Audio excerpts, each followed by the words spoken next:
ಬೆಂಗಳೂರಿನಲ್ಲಿಂದು ನಡೆದಿರ್ತಕ್ಕಂಥ ಭಾರತೀಯ ಜನತಾ ಪಾರ್ಟಿ ಮತ್ತು ಜೆಡಿಎಸ್ ಪಕ್ಷದ ಸಮನ್ವಯ ಸಭೆ ಮಾಜಿ ಪ್ರಧಾನಮಂತ್ರಿಗಳಾಗಿರ್ತಕ್ಕಂಥ ದೇವೇಗೌಡಜಿಯವರು, ಮಾಜಿ ಮುಖ್ಯಮಂತ್ರಿಗಳು ಹಿರಿಯರಾಗಿರ್ತಕ್ಕಂಥ ಸನ್ಮಾನ್ಯ BS ಯಡಿಯೂರಪ್ಪನವರು, ಮಾನ್ಯ HD ಕುಮಾರಸ್ವಾಮಿ ಅವರು, ಪಕ್ಷದ ಎಲ್ಲ ಹಿರಿಯರು, ಬಿಜೆಪಿ ಮತ್ತು ಜೆಡಿಎಸ್ ಪಕ್ಷದ ಎಲ್ಲ ಹಿರಿಯ ಮುಖಂಡರು ಈ ಸಭೆಯಲ್ಲಿ ಭಾಗವಹಿಸಿದ್ರು. ಭಾಳ ಸಂತೋಷ ಅಂತ ಹೇಳಿದ್ರೆ, ಮಾಜಿ ಪ್ರಧಾನಮಂತ್ರಿಗಳಾಗಿರ್ತಕ್ಕಂಥ ಸನ್ಮಾನ್ಯ ಶ್ರೀ ದೇವೇಗೌಡಜಿಯವರು ಕೊಟ್ಟಂಥ ಸಂದೇಶ ಇಡೀ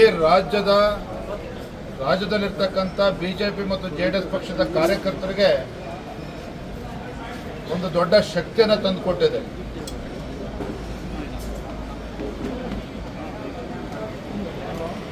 ಮುಂದಿನ ಲೋಕಸಭಾ ಚುನಾವಣೆ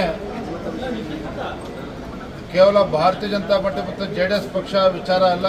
ಎಲ್ಲವನ್ನು ಮರೆತು ನರೇಂದ್ರ ಮೋದಿಜಿಯವರು ಮತ್ತೊಮ್ಮೆ ದೇಶದ ಪ್ರಧಾನಮಂತ್ರಿ ಆಗಬೇಕು, ಕೇಂದ್ರದಲ್ಲಿ ಭಾರತೀಯ ಜನತಾ ಪಾರ್ಟಿ ನೇತೃತ್ವದ NDA ಸರ್ಕಾರ ಮತ್ತು ಅಧಿಕಾರಕ್ಕೆ ಬರಬೇಕು, ಮತ್ತು ದೇಶದ ಒಳಿತಿಗೋಸ್ಕರ ಮೋದಿಜಿಯವರು ಮತ್ತೊಮ್ಮೆ ಪ್ರಧಾನಮಂತ್ರಿ ಆಗಬೇಕು ಅನ್ನುವ ಸ್ಪಷ್ಟ ಸಂದೇಶವನ್ನು ಮಾನ್ಯ ದೇವೇಗೌಡಜಿಯವರು ಕೊಟ್ಟಿರ್ತಕ್ಕಂಥದ್ದು.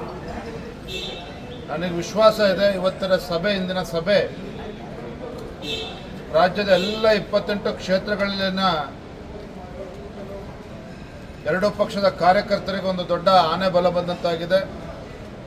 ಇನ್ನೂ ಹೆಚ್ಚು ಉತ್ಸಾಹದಲ್ಲಿ ಕೆಲಸ ಮಾಡೋದಕ್ಕೆ ಸಾಧ್ಯ ಆಗಿದೆ.